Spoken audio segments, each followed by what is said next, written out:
안녕하세요. 저는 이번에 개별법 특강을 맡은 김영호 노무사라고 합니다. 오늘 한 14개 법 특강을 맡게 됐고요. 이게 왜 특강을 준비를 했는가 하면, 저희 1차 기본 이론을 수강하는 분들도 이 강의를 들어야 되고, 근데 한편으로는 이 14개나 되는 법에 대해서 이걸 너무 시간을 투자를 많이 하기에는 조금 효율적이지 않고, 그렇다고 하더라도 여기에 대해서 아무것도 안 하기에는 또 이 문제가 중요하고 하다 보니까 차라리 특강식으로 좀 준비를 해서 함께 공유를 하자, 이런 목적으로 특강을 준비를 하게 됐습니다. 이게 왜 중요한 문제가 되는가 하면, 이미 알고 계시겠습니다만, 개별법은 문제가 이렇게 나오죠. 근로기준법에서 문제가 15문제가 나와요.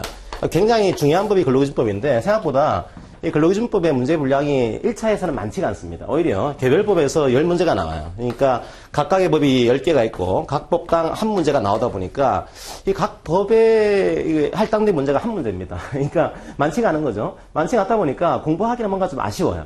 그런데 10개 법을 다 모아보게 되면 나오는 문제가 또 10문제예요. 또 공부를 안 하기에는 너무 부담스러운 그런 시험 분량입니다. 그래서 이번 시간에는 주로 이제 1차 강의를 할 때도 근기법 중심으로 강의를 하는데, 이 내용들은 뭔가 이제 수험생들이 혼자 공부하기에는 좀 힘들고, 그렇다고 하더라도 강사가 상당히 긴 기간을 투자해서 하기에도 약간, 그래서 이번 시간에 문제 나올 만한 것들을 좀 찍어가지고 엑기스 형태로 강의하는 것으로 그렇게 했고요. 노동법 위에서는 노동조합법이 중요합니다. 이것만 아시더라도 1차 기간하는 데는 큰 문제는 없어요. 노동조합법이 약 21문제가 나옵니다. 그리고 다른 개별법이 4개가 있어요. 4개 법당 각각 한 문제씩 해서 4문제가 나옵니다.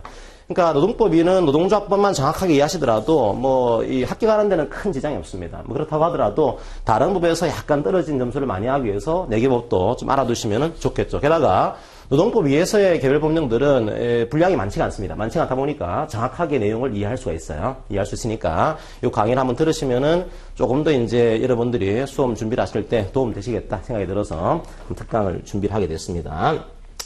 좀 분량을 조절해야 되니까 제가 2차까지 좀 이어지는 그런 내용들은 좀 상세하게 강의를 하겠습니다. 대표적으로 노동법 1에서는 기간제법은 충분히 2차에서도 이미 한번 출제가 됐고요. 다시 나올 가능성도 존재하는 법이에요. 기간제법은 좀 상세하게 강의를 할 거고요. 그 다음에 파견법은 아직까지 문제가 약간 상세한 문제가 나오지 않았습니다. 2차에서는. 그래서 이 2차에서 파견법도 나올 가능성이 있으니까 파견법도 약간 중요하게 제가 강의를 하도록 하겠습니다.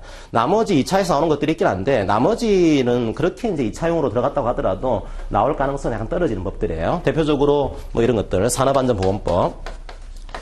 산안법은 2차용으로 들어가 있긴 한데, 이게 2차용으로 내기에는 약간 문제거리들이 만만치가 않습니다. 조금 이제 2차용 들어가 있지만 상세하게 강의는 하진 않고 좀 중심적인 것들을 강의하는 것으로 진행을 할 거고요. 나머지 것들은 이제 대표적으로 남녀고용평등법, 최저임금법, 임금채권보장법, 직업안정법, 외국인 고용에 관한 법률, 근로자퇴직급여 보장법, 이런 것들은 1차용 문제기도 하고, 그리고 여러분들이 상세하게 보시기에는 효율적이지 않아요. 제가 중요한 것들을 찍어가지고 강의할 테니까 조금 다 보지 않더라도 어쩔 수가 없다라고 이해하시고서 강의를 들으시면 되겠습니다. 노동조합법은 다 2차 범위에 들어옵니다. 2차 범위에 들어오긴 하는데, 자, 이 내용들이 2차에서 나올 가능성은 상대적으로 낮기 때문에 이 내용도 공무원노조법 중요합니다. 중요하긴 한데, 공무원노조법의 내용을 가지고서 이 차용으로 낼 문제들 마땅치가 않아요. 그리고 교원노조법, 교원노동조합법도 굉장히 중요한 문제입니다. 문제긴 한데, 이걸 가지고 또 2차로 엮어낸다 쉽지가 않아요. 근로자 파견 참여법, 근로자 참여 및 협력 증진에 관한 법률, 그러니까 노사협의법이라고 합니다. 노사협의법도 2차로 내기에는 약간 좀 애매한 그런 문제예요. 노동연회법, 이런 것들이 4가지 법이 있습니다. 그러니까 정리하게 되면, 지금 시간에 기간제법과 파견법은 약간 시간을 좀 투자해서 상세하게 강의를 할 거고요. 물론 상세하게 한다고 하더라도 아주 2차용까지 깊게 들어가지는 못합니다, 이게. 하지만 조금 더 상세하게 들어갈 거고, 나머지 법들은 진짜 1차에서 나올 만한 것들만 좀 찍어서 여러분한테 엑기스를 강의하는 것으로 그렇게 시간은 진행을 하도록 하겠습니다. 기간제법이나 파견법은 1시간 내외로 걸릴 것 같고, 나머지 것들은 한 20분이나 30분 내외로 정리하는 것으로 그렇게 시간은 잡도록 하겠습니다. 각 법당 따로 이제 동영상 사이트에 올릴 테니까 나중에 필요하신 분들은 참조를 하시길 바랍니다. 자, 시작할게요. 이제 기간제법부터 시작을 하도록 하겠습니다. 기존에 1차 들으신 분들은 1차 교재를 그대로 활용하시면 되고요. 예, 오늘 처음 오신 분들은 특강 교재를 따로 프린트했으니까 그걸 참조하시면 되겠습니다. 394쪽으로 오겠습니다. 394쪽. 기간제 및 단시간 근로자 보호 등에 관한 법률. 개별 법령을 잘 보시면요. 이 법령 내용 속에 여러분이 공부해야 될 것들이 나와 있어요. 기본적으로. 과연 그러면 기간제법에서, 단시간법에서 뭘 얘기하려고 하는 거냐. 이 법에서 아예 내용이 나와 있는 거죠. 보호하겠다는 거예요. 기간제 근로자, 누구를요? 기간제 근로자, 그리고 단시간 근로자. 이 근로자를 보호하겠습니다. 이런 법이에요. 그럼 여러분들이 이제 이해를 하셔야 될 게, 그럼 기간제나 단시간 근로자를 이 법에서 보호를 하겠다는 건데, 어떤 내용을 보호를 하겠다는 거냐? 이 두 가지 내용이 크게 분산이 됩니다. 첫 번째가, 기간제, 단시간 근로자. 기간제의 문제는 여러분들이 그렇게 하시면 돼요. 앞으로 그 비정규 근로에 대한 문제를 볼 겁니다. 비정규. 흔히 이제 비정규라는 표현은 우리 법에서 쓰고 있는 표현은 아니에요. 일종의 사회적인 용어가 되는 거죠. 여러분들이 뭐 사회적으로 비정규라는 용어를 쓸 때 우리 차원에서는 야 이게 법적으로는 어떤 의미가 있을까? 이걸 조금 구분하셔야 됩니다. 크게 이제 비정규를 할 때는 한 세 가지 형태로 분류할 수가 있어요. 첫 번째가 직접 고용 형태, 이런 식으로 분류할 수 있고, 두 번째가 간접 고용 형태를 분류할 수 있습니다. 간접 고용. 세 번째가 조금 애매한 문제긴 하지만 특수고용 형태로 분류할 수가 있어요. 특수고용. 그러니까 각각의 고용 형태마다 조금 중점적인 사항들, 보호를 해야 될 사항들이 좀 다를 수가 있습니다. 첫 번째로 직접 고용 뭔가 하면 우리가 얘기하는 정규직하고 형태는 아주 유사합니다. 이런 거죠. 등장하는 사람이 두 명이 등장해요. 여기 한쪽에 사용자가 나오고 한쪽에 근로자가 나옵니다. 직접 고용은 보니까 이 근로자를 누가 고용했냐, 즉 이 근로자하고 근로계약을 체결한 사람이 누군 거냐 이거예요. 근로계약을 체결한 사람도 이 사용자입니다. 즉 나를 고용한 사람이 이 회사예요. 이 회사가 저를 고용한 겁니다. 고용을 했으면 나에 대해서 지휘감독해서 사용을 해야 될 거 아니에요. 그죠? 보통 저희들이 지휘감독한다 이런 표현을 사용한다 그런 표현을 씁니다. 그러면 나를 고용했으니까 나를 지휘감독을 해야 될 겁니다. 나를 사용을 해야 될 거예요. 그럼 사용하는 주체도 이 사용자입니다. 그러니까 고용도 이 사람이 하고 있고 사용도 이 사람이 하고 있는 거예요. 즉 내가 고용해서 내가 직접 지금 사용도 하고 있는 겁니다. 직접 고용은 딴 게 아니고 고용도 하고 사용도 하고 있는 게 똑같은 거. 이게 직접 고용입니다. 보통 정규직이 그런 형태죠. 그죠? 고용도 하고 있고 사용도 하고 있어요. 그런데 우리가 아니 직접 고용 형태에 있어서는 정규직과 비정규직을 분류를 할 때가 있습니다. 그럼 여기서 이 형태는 똑같은 건데 우리가 흔히 비정규라고 할 때 뭐가 그러면 그 정규직 근로자하고 차이가 나는 걸까요? 고용하는 건 똑같아요. 고용과 사용을 이 사람이 함께 하고 있다. 이 내용은 같습니다. 다른 점은 계약서를 보게 되면 다른 게 나옵니다. 다른 점은 계약 기간이에요. 계약 기간이 우리가 소위 얘기하는 정규직은 계약 기간이 없습니다. 그러니까 시작하는 날짜는 나와 있는데 끝나는 시기가 안 나와 있어요. 그런데 우리가 소위 얘기하는 비정규직 기간제가 되겠죠. 그죠? 기간제 근로자분들은 뭐가 있는가 하면 계약 기간이 나와 있어요. 언제부터 언제까지 그런 기간이 나와 있는 거죠. 그러니까 다른 점은 기간이 있다 보니까 1년 계약을 체결했다.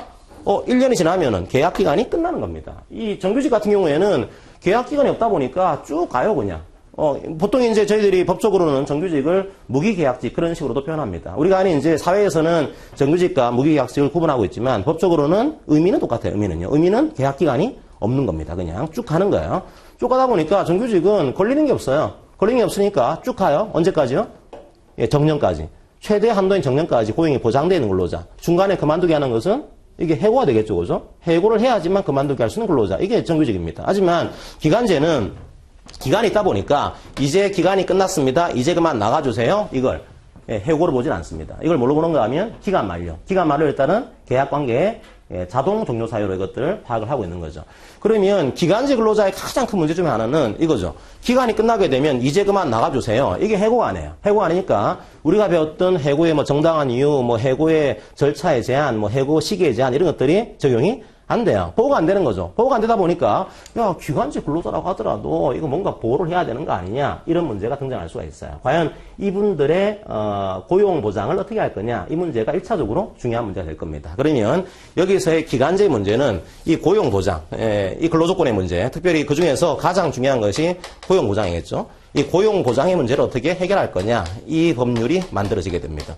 자, 첫 번째 관심은 이거예요. 기간이 끝난 다음에 나의 고용이 어떻게 될 것인가? 이거 그냥 끝나는 거냐? 뭔가 보호하는 장치가 없는 거냐? 이게 중요한 과제가 될 것이고, 두 번째 과제는 보니까 이렇게 일을 하고 있는데, 저는 기간제고 이 사람은 무기계약직이에요. 정규직입니다. 하는 일이 같아요. 하는 일이 같은데 임금이 차이가 나는 거예요. 야, 나는 왜 임금이 70인데 이 사람은 100을 주는 거냐 하니 보니까 이 사람이 나보다 일을 못해 또. 게다가 일이 똑같거나 못해요. 근데 같은 일을 하고 있어요. 이거 차별하면 안 되는 거 아닙니까? 제가 기간제라고 하더라도 같은 일을 하고 있는데 이거 차별해서는 안 되는 거죠. 이렇게 해서 이거 차별을 좀 막아야 되는 거 아닙니까? 이 차별을 금지하는 그런 내용들로 또 규정이 되어 있어요. 그러니까 기간제에 대한 법의 중요 골자는 이 두 가지입니다. 이 기간이 끝나게 되면 나의 근로조건, 나의 고용보장을 어떻게 법에서 보호해줄 거냐 이 문제 하나. 두 번째로 같은 일을 하고 있는데 이거 차별을 막아야 되는 거 아니냐. 차별을 어떻게 금지하고 보호할 거냐, 시정할 거냐 이 문제로 이어지게 돼 있어요. 자, 이런 것들을 기간제에서 학습을 하시게 됩니다. 단시간은 거의 유사하긴 한데요. 단시간은 시간이 짧은 거예요. 시간이요. 단시간은 한 주 동안의 소정 근로시간이 통상 근로자보다도 짧은 근로자. 이 단시간의 문제도 동일합니다. 단시간도 보니까 이거 차별하고 있는 거 아닙니까? 통상 근로자에 비해서 차별 어떻게 금지할 것인가. 그 다음에 이 시간이 짧다 보니까 아무래도 이렇게 할 수 있어요. 시간이 짧으니까 뭐 주휴수당 이런 거 없습니다. 연차휴 가는 거 없습니다. 아니 시간이 짧으면은 근로조건이 보호가 안 되는 거냐 이게. 뭔가 시간이 짧다고 하더라도 보호해야 되는 거 아니냐. 이 근로조건 어떻게 근로시간에 대해서 보호할 거냐. 이 시간 근로자들도, 단시간 근로자들도 근로조건을 어떻게 보호할 거냐. 이 문제가 주된 관심사가 되겠죠. 기간제법과 단시간법에서 이 두 가지 내용을 어떻게 보호하고 있는지 그 내용들을 학습을 하시게 돼요. 두 번째로 다음 시간에는 파견을 볼 겁니다. 파견은 우리가 흔히 간접고용 그런 표현을 쓰죠. 간접고용은 약간 직접고용하고는 형태가 다릅니다. 형태가 여기가 파견이 있는 거죠. 여기가 파견 근로자.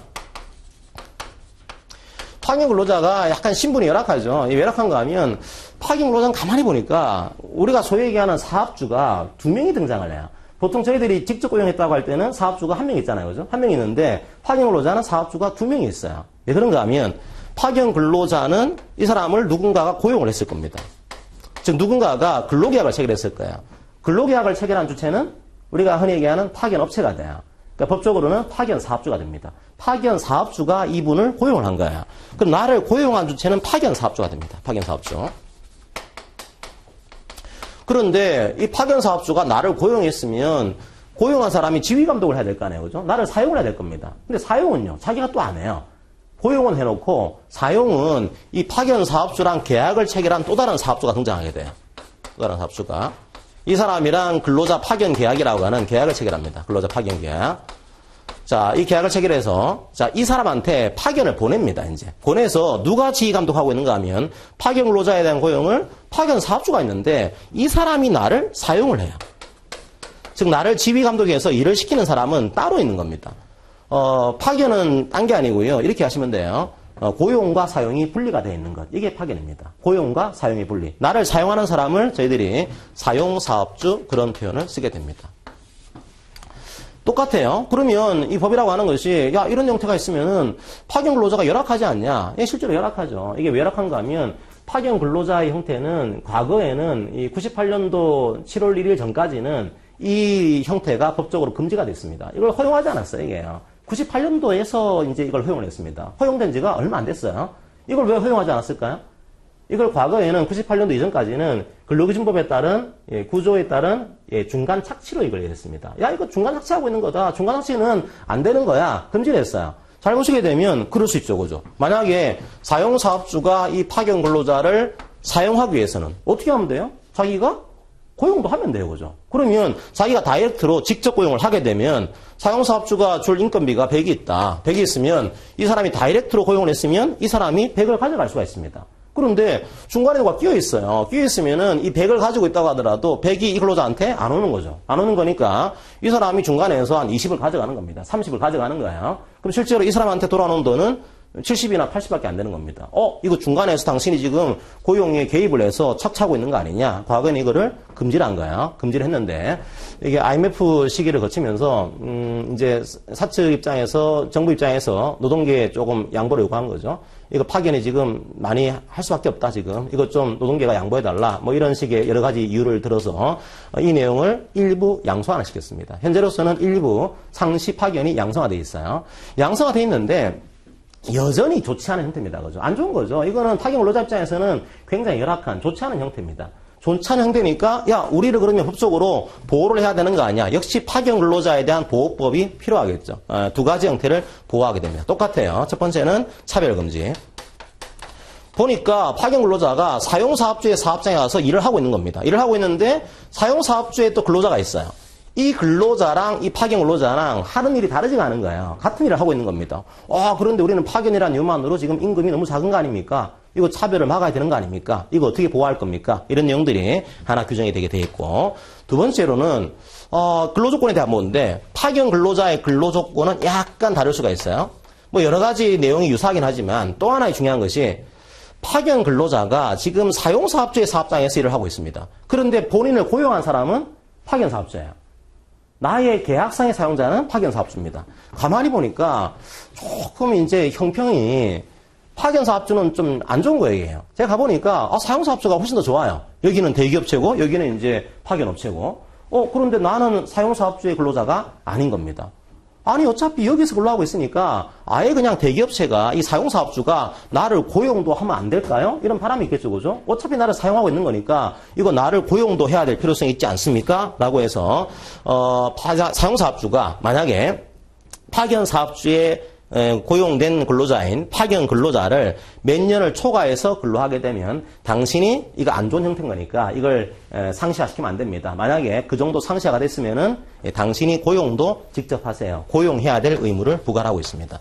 나중에 두 번째 시간에 그럼 어떤 식으로 파견 사용사업주가 파견 근로자를 고용을 해야 되는 거냐 그 내용도 학습을 하시게 돼요. 그러니까 법이라고 하는 것이 약간 그 틀만 좀 여러분들이 이해하시면은 쟁점만 이해하시면은 이 쟁점에서 가지를 치는 거기 때문에 충분히 따라오기가 편해요. 그러니까 파견은 두 가지겠죠. 역시 고용 의무. 내가 과연 사용사업주의 근로자가 될 수 있는 거냐 이 문제. 그 다음에 이걸 차별당해서는 안 된다라고 하는 이 문제 두 가지로 이어지게 됩니다. 특수고용은 이번 시간에는 배우지 않을 겁니다. 이건 무슨 내용인가 하면 요거는 이제 상당히 우리 사회의 쟁점이죠. 화두기도 하고 뭔가 있어요. 사람이요. 여기에 어떤 회사가 있고 여기 어떤 사람이 있습니다. 우리가 흔히 얘기할 때는 뭐 특수 형태 근로 종사자 그런 표현을 쓰는데 보니까 이 회사가 뭔가 이 사람한테 일을 맡기고 이 사람이 그 대가로 이제 돈을 받고 있어요. 돈을 주고 있는 관계가 만들어집니다. 그러면 우리가 보고 있는 직접 고용이랑 이거랑 크게 다르지 않죠, 그죠? 다르지 않은데 뭐가 문제가 되는가 하면 우리나라의 판례에서 이분들에 대해서 당신은 아무리 이렇게 근무하고 있다고 하더라도 근로자가 아닙니다라고 하는 분이 나와요. 그러니까 근로자가 되기 위해서는 뭐가 있어야 되는 거죠? 사용 종속 관계가 있어야 돼요. 보니까 뭔가 회사에서 돈을 받고 있긴 한데 지금 당신이 좀 자유롭다. 이게 매여있지 않다. 장소도 매여있지 않고 시간도 매여있지 않고 나름대로 자유롭게 일을 할 수가 있다. 당신은 종속이 안 돼 있으니까 근로자가 아닌 겁니다. 이런 분들이 등장할 수 있습니다. 우리가 그런 분들을 노동위원회에서는 혹은 노사정위원회에서는 근로자가 아닌 걸로 보다 보니까 특수 형태 근로 종사자 그런 표현을 써요. 누군가 하면 아직까지 근로자로서 인정이 안 되는 분들이에요. 대표적인 직종이 뭐 골프장 캐디, 뭐 보험 설계사, 레미콘 운송 차주분들, 뭐 학습지교사 이런 분들이에요. 이런 분들은 아직까지 뭐 직종에 따른 건 아니지만 우리나라에서 일반적으로 판례에서 사용 종속 관계가 없다 보니까 근로자가 아닙니다. 이런 형태가 등장할 수가 있어요. 그러니까 뭔가 일을 하고 있긴 한데 근로자로 인정 안 되는 분들, 이분들을 흔히 특수고용 혹은 이제 우리나라 노사정위원회에서는 특수 형태 근로 종사자 이런 표현을 공식적으로 쓰고 있어요. 법적인 용어는 아닌데 이런 표현을 쓰고 있습니다. 특수 형태 근로 종사자. 표현 참 독특하죠, 그죠? 특수 형태 근로 종사자. 이 근로자라 하기에는 안 맞는 거예요. 근로자가 아닌 거니까. 그런데 뭔가 일을 하고 있는 거예요. 하고 있다 보니까 야 비슷한 근로인데 이거 뭐 일을 하고 있는 거 아니냐. 그러니까 종사자 그런 표현을 쓰고 있습니다. 이게 독일에서는 그 표현이 이 법적으로 있어요. 독일에서는 이런 분들을 유사 근로자 그런 표현을 씁니다. 법적으로 만들어놨어요. 유사 근로자. 그러니까 사이비 근로자인 거죠, 이게.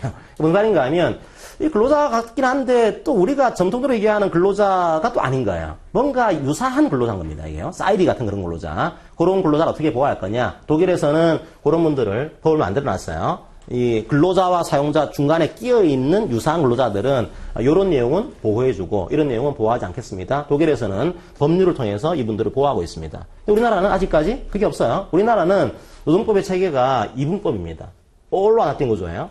근로자라고 한다면 보호해줄 거고 근로자가 아니면 보호를 안 해주겠다. 전부 아니면 전무의 구조다 보니까 이분들을 과연 근로자로 볼 것인가 자기들 스스로가 독자적인 사업주로 볼 것인가 이게 현재까지 문제가 되고 있습니다. 일부 사회보험에서는 이분들을 편입을 시키고 하는데 일반적인 전통적인 노동법에서는 과연 이분들이 근로자인 거냐 사용자인 거냐 이게 중요한 문제가 돼요. 그럼 이분들의 최대의 그 관심사는요. 내가 근로자인 거냐 이 문제예요. 딴 걸 떠나서 그죠?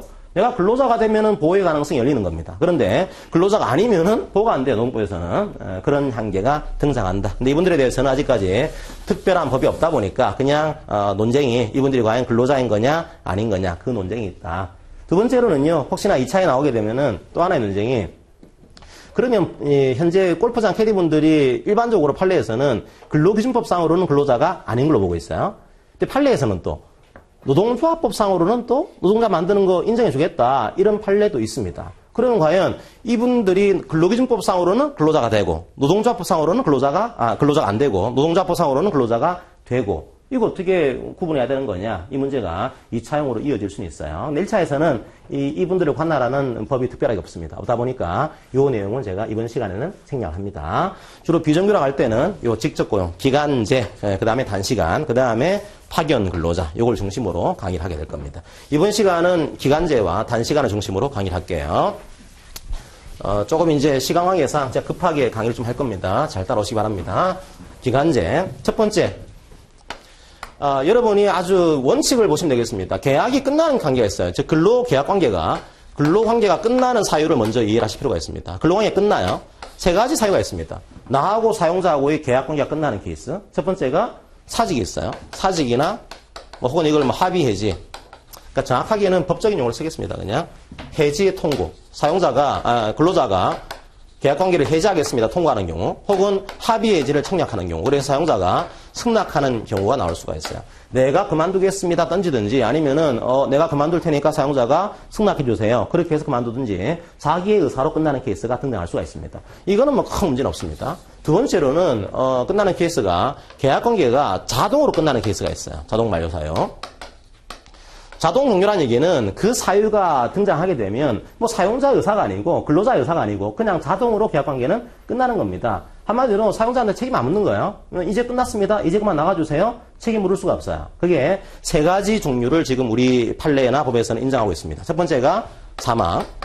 근로자가 돌아가셨다. 뭐 사망을 하게 되면 계약관계는 상속이 안 됩니다. 전속적인 문제이기 때문에 그냥 계약관계는 끝나요. 두 번째가 정규직에게는 무기계약직에게는 정년, 그죠? 정년이 끝났으니까 이제 그만 정년이 도래했습니다. 나가주세요. 이거는 해고의 통지가 아닙니다. 계약관계가 끝났으니까 그냥 통지해드린 겁니다. 이렇게 해서 자동으로 끝납니다. 그러니까 자동으로 끝났으니까 정년됐으니까 이제 그만 나가주세요. 사용자한테 책임을 못 물어요. 그냥 끝나는 겁니다, 이게요. 자, 그 다음에 세 번째로는 기간제 근로자의 문제가 등장합니다. 기간제 근로자에게는 원칙적으로 기간이 만료가 되면 자, 기간이 끝났습니다. 이제 그만 나가주세요. 라고 했다고 하더라도 원칙적으로는 해고로 보지 않습니다. 계약관계가 자동으로 끝난 것으로 지금 파악을 하고 있는 거죠.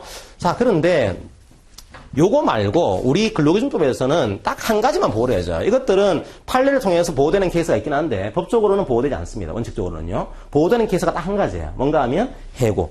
이 근로자가 해고됐을 경우에 한해서만 보호를 해줘요. 그러니까 우리 관심사는 해고에 모여 있는 거죠. 해고라고 하는 것은 이제 사용자가 일방적으로 계약관계를 종료를 시키는 것. 이게 해고가 되는 건데 해고로 나가게 되면 특별하게 몇 가지의 제한 조항들을 두고 있습니다. 첫 번째로 해고는 정당한 이유가 있어야 된다. 정당 이유. 두 번째로 해고하기 위해서는 미리 예고를 해야 되는 거다. 물론 예고하지 않더라도 뭐 해고의 효력과는 무방합니다. 이게요. 세 번째로 해고는 서면으로 통지해야 되는 거다. 서면 통지. 또 해고하기 위해서는 해고를 할 수 없는 금지 기간도 있다. 해고를 금지하는 기간도 인정을 하고 있어요. 그러니까 이게 해고에 해당하기만 하면은 상당히 해고에 대한 제한 조항을 두고 있는 거야. 해고하려면은 정당한 이유도 있어야 되고, 해고하려면은 뭐 예외적인 것들 빼고서는 해고 예고도 미리 알려줘야 되고, 해고는 또 서면으로 해고 사유와 시기를 통지를 해야 되고, 또 해고를 할 수 없는 기간도 두게 되고, 아주 법적으로는, 뭐 현실적으로는 다를지 몰라도, 법적으로는 아주 강력하게 보호를 하고 있는 그런 형태를 취하고 있습니다. 거꾸로 얘기하면은, 이게 해고를 제외하고서는 잘 보호가 안 돼요. 그냥 기간이 끝났습니다. 나가주세요. 해고가 아닙니다. 해고가 아닌 거니까 그냥 끝나는 거예요, 이게요. 그러다 보니까 생기는 문제가 이렇게 하는 거죠. 기간제 근로자에게 기간을 정해놓고 1년 했습니다. 이제 그만 나가주세요. 1년이 끝났습니다. 이제 그만 나가주세요. 이게 뭐가 되는 거죠? 이거는 기가 만료가 됩니다. 해고가 아니에요. 그러니까 사용자가 책임질 일이 없는 구조가 만들어집니다. 뭐 이분이 일을 잘하세요. 잘해서 1년 계약을 더 체결했습니다. 1년 계약을 더 연장을 했습니다. 뭐 최대 이제 기간을 2년으로 한 거죠. 2년 지난 다음에 이제 그만 나가주세요. 이것도 해고가 아닙니다. 그러다 보니까 계속 기간제 근로자 입장에서는 기간을 정해놓고 기간이 끝났습니다. 이제 그만 나가주세요. 기간이 끝났습니다. 이제 그만 나가주세요. 계속 이게 무한 루프에 빠지게 되는 이런 형태가 문제가 된 거죠. 문제가 돼서 지금 법에서는 어떻게 했는가 하면 야, 이거 너무 이제 기간 근로자에 대해서 자동 만료로 인정하다 보니까 너무 사용자가 기간제 근로자를 남용하고 있는 거 아니냐. 계속 기간을 반복하고 있다. 이거 막아야겠다. 보호를 해야겠다. 그런 목적으로 현재 법에서는 어떻게 했는가 하면 이제 기간이 끝났습니다. 이제 그만 나가주세요. 자동 종료가 됐습니다. 그 기간을 무한정 인정하지 않겠다는 거예요. 얼마까지만 그걸 인정해 주겠습니다. 이제 법을 만들어 둔 거죠. 그게 기간제법이에요. 얼마까지일까요? 기간제 근로자의 최대 사용기간. 2년입니다. 그죠? 2년까지. 그러니까 2년까지는 그렇게 하는 거 인정해 주겠습니다. 한마디로 2년까지는 기간을 정해놨으면 이제 기간이 끝났습니다. 이제 그만 나가주세요. 요거는 해고가 아니고 기간 만료로 보겠습니다. 그런데 다른 얘기는 뭔가 하면은 그게 기간이 2년까지예요. 2년이 지났습니다. 근데 이 근로자가 이거 일을 잘하세요. 잘하니까 사용자가 아쉬운 겁니다. 아쉬워서 이제 당신이랑 계약을 합시다. 계약을 해서 그냥 딱 1년만 더 합시다. 1년만. 2년을 초과해서 1년 계약을 더 체결했어요. 근로자도 제가 그럼 1년까지만 근무하고 그만두겠습니다. 사인을 했어요. 사인하고 나서 이제 1년이 끝났습니다. 최대 기간으로서는 3년 한 거죠. 그죠? 3년이 끝났어요. 이제 그만 나가주세요. 기간이 만료가 됐습니다. 자동으로 끝났습니다. 그렇게 할 수 없다는 거예요. 설사 이 기간제 근로자가 합의했다고 하더라도. 이유는 법적으로 만들어놨습니다. 어떻게 만들었는가 하면 이 근로자가 2년까지는 나름대로 사용자한테 지금 넓게 재량권을 주고 있는 겁니다. 2년까지 이 근로자의 신분은 기간제 근로자입니다. 기간제 근로자. 따라서 2년까지는 기간 만료의 법리가 적용이 돼요. 당신의 기간이 끝나면은 당신의 계약관계도 자동으로 끝나는 겁니다. 이 법리가 적용이 돼요. 그런데 2년을 초과하는 그 순간에 야 이거 보호를 해야 되는 거 아니냐. 기간제 신분이 법적으로 강제적으로 바뀝니다. 법에서는 간주한다는 표현을 쓰고 있는데 2년을 초과하는 그 순간에도 사용을 하고 있다. 설사 기간을 정하건 정하지 않았건 초과하게 되면 그 순간에 이 근로자의 신분이 기간에 정함이 없는 근로자로 본다라고 하는 조항을 만들어냈어요. 우리가 소위 얘기하는 무기계약이라는 표현을 쓰죠. 그죠? 무기계약. 기간이 없는 겁니다. 기간에 정함이 없는 근로계약을 체결한 근로자로 간주하겠습니다. 자, 이런 조항을 만들어냈어요. 2년을 초과하는 그 순간에. 그러면 이 근로자는 2년을 초과하는 그 순간에 아예 신분이 바뀝니다. 무기계약으로. 그 무기계약 근로자 이제는요. 기간이 없습니다. 그런데 사용자가 이제 1년이 끝났으니까 기간이 끝났습니다. 이제 그만 나가주세요. 이게 말이 안 되는 거죠. 왜 기간이 없는 근로자에게 기간이 끝났습니다. 나가주세요. 이게 말이 안 되는 겁니다. 한마디로 요때 그만두게 하는 것은 뭐가 될까요? 기간 만료가 아니고 기간에 정함이 없는 마치 정규직 근로자들을 이 사용자가 일방적으로 그만두게 하는 해고가 되겠죠. 그러면 얘는 해고의 법리를 적용을 해야 돼요. 그럼 해고를 하기 위해서는 이 내용을 관찰해야겠죠. 그죠? 과연 이 해고에 정당한 이유가 있는 거냐, 해고 예고를 한 거냐, 해고에 서면 통지를 한 거냐, 해고 금지하는 기간인 거냐, 이걸 따져봐야 돼요. 그러니까 이분을 그만두게 하는 게 절대 안 되는 거다. 그렇진 않죠. 그죠? 이 법리가 달라지는 거예요. 여기까지는 기간 만료의 법리. 근데 이걸 초과하게 되면은 이제 해고의 법리가 적용되게 되는 형태가 만들어지는 겁니다. 요게 첫 번째, 이 기간제 근로자를 보호하는 방식이고, 두 번째로는 그런데 이 2년을 초과하게 되면은 이게 무한정 그러면은 이 근로자를 무기계약으로 봐야 되는 거냐 이게. 2년을 초과하더라도 무기계약이 안 되는 근로자가 없을까? 이런 문제가 등장할 수 있어요. 두 번째로는 무기계약의 예외가 있습니다. 기간에 정함이 없는 근로자로 간주가 되는 그런 예외가 있어요. 예외. 첫 번째, 사업 완료 기간. 자, 지금 교재를 좀 보겠습니다. 394쪽을 보시게 되면 394쪽에 2번 기간제 근로자를 먼저 보고 있는 거예요. 394쪽 2번 기간제 근로자. 기간제 근로자의 사용기간 제한. 원칙적으로 2년을 초과하지 않는 범위 안에서 이 근로자를 사용할 수가 있습니다. 2년을 초과하지 않는 범위 내에서는 기간이 끝나게 되면 기간 만료입니다. 할 수가 있어요. 2년을 초과하게 되면 어떻게 될까요? 396쪽으로 왔다 갔다 좀 하겠습니다. 396쪽에 2번으로 와요. 396쪽에 그 박스 친 거 바로 밑에 2번 기간제 근로자의 고용의제. 2년을 초과해서 기간제 근로자로 사용하는 경우에는 그 기간제 근로자는 기간에 정함이 없는 근로계약을 체결한 근로자로 보겠습니다. 이런 조항을 통해서 보호를 하고 있는 거죠. 자, 그러면 이 근로자는 2년까지는 이제 그럴 수 있지만 2년을 초과하게 되면 무기약이 된 겁니다. 보호가 되는 거죠. 그죠? 근데 현실적으로는 보호가 잘 안 됩니다. 이게. 이거 왜 보호가 안 될까요? 사용자가 약간 사람에 대한 철학을 가지고 있으면은 이제 2년 초과했으니까 무기약하겠습니다. 이런 사업주가 있을 수가 있지만 아주 인건비만 중요하게 생각한다. 이런 사업주 입장에서는 어떻게 하면 돼요? 이 케이스는요? 2년까지 하고 나서 이제 그만 나가세요. 다른 사람 쓰겠습니다. 그렇게 할 수 있겠죠, 그죠? 이게 오히려 2년까지만 이게 계속 계약직 근로자들을 이거 바꾸게 되는, 체인지하게 되는 이런 형태의 문제로 등장할 수도 있어요. 법적으로 보호가 됐다고 하더라도 이게 진짜로 이 법의 효과가 드러나는 거냐? 그거는 이 사회의 철학과 어떤 문화에 따라서 달라질 수가 있습니다. 그냥 사람을 중시하는 문화라고 한다면 우리가 이해합니다. 그러니까 무기약 시켜주겠습니다. 할 수 있겠지만 상당히 사람을 그냥 소모품으로 여긴다. 이런 회사에서는 우리는 돈 줄 돈 없어요. 그러니까 2년 지났으니까 나가주세요. 하더라도 법적으로는 현재 문제가 없는 구조입니다. 2년을 초과했을 경우에 한해서 무기계약을 간주하는 거예요. 그 다음에 또 한 가지는 2년을 초과했다고 하더라도 무기계약이 안 되는 근로자가 등장할 수 있습니다. 그게 두 번째예요. 자, 그게 페이지 수로는 395쪽에 나옵니다. 다시 앞으로 돌아옵니다. 395쪽. 2년을 초과하더라도 무기계약이 안 되는 근로자. 누가 되는 거냐? 사업 완료. 자, 이게 무슨 말인가 하면 생각해 보세요. 왜 2년을 초과하면은 무기계약으로 간주하겠다 이런 법을 만들어 놨을까요? 2년을 초과하면은 이제 법의 시간이 이런 거죠. 이 기간제 근로자라고 하는 거는 원래 좀 임시적인 일 아니냐 이게 좀 짧게 일하는 분들을 짧게 쓰는 거 그거 용인하겠다는 건데 그 기간에 2년을 초과해서 지금 일을 시키고 있어? 2년을 초과할 정도의 업무라고 한다면 이거는 한시 업무가 아니고 상시 업무인 거지. 그 정도의 상시 업무로 사용할 거면은 기간제 근로자가 아니고 무기계약으로 봐야 되는 거다. 이런 취지가 내포가 되어 있는 겁니다. 그런데 이게 업무가 아니고요. 상시 업무가 아니고 사업인 케이스가 등장할 수가 있어요. 1호를 만들어낸 가장 중요한 목적은 제가 볼 때는 건설업 쪽입니다. 건설업. 아파트 건설 사업을 해요. 사업을 하는데 아파트 건설이 2년 안에 끝나는 경우도 있겠지만 3년짜리 아파트 건설이다, 4년짜리 아파트 건설이다. 그러면 그 건설 기간 동안에 일용직 근로자분이라든지 기간제 근로자분을 고용을 해요. 보니까 4년 계약을 한 겁니다. 4년이 지났습니다.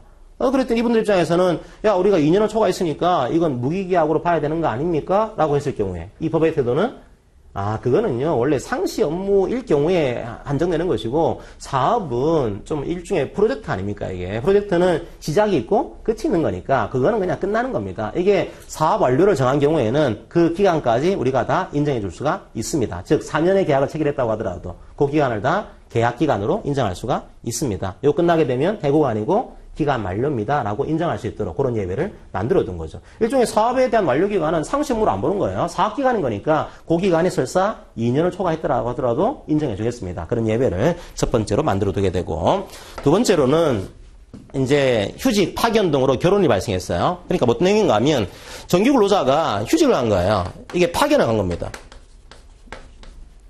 그래서 그 자리에 이제 펑크가 난 거죠. 이제 결혼이 생긴 겁니다. 결혼이요.